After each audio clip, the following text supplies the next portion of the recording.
আমরা আজকেরা গিয়েছিলাম টুকটাক বাজার করতে, শপিং করতে, আপনাদের সাথে শেয়ার করি।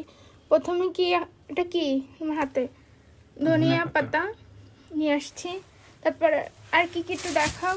কাঁচা টমেটো, এটা হচ্ছে কাঁচা টমেটো, কয়টা পাকা টমেটো আছে। তারপর এই তো এগুলো হলো, এগুলাকে কি বলে? মাছরি কচু, মাছরি কচু, মিশরের কচু, এটা নিয়ে আসলাম। তারপরে এই তো বাতাতা মানে আলু, তারপরে যে শুকনা মরিচ, আর ওইটা কি?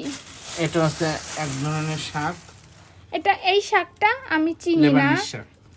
আপনারা কেউ কি এটা খেয়েছেন বা কিভাবে খেতে হয় এটা জানলে আমাকে অবশ্যই কমেন্ট করে জানাবেন। আর এটার নাম কি সেটাও আমি শিওর জানি না। আর এখানে আনছি হচ্ছে কাঁচামরিচ। এই তো এগুলোই ছিল আমার আজকে টুকটাক কাঁচা সবজি বাজার। আলহামদুলিল্লাহ, আপনাদের কাছে কেমন লাগলো অবশ্যই কমেন্ট করে জানাবেন। ভালো লাগলে লাইক, কমেন্ট, শেয়ার করবেন। ধন্যবাদ।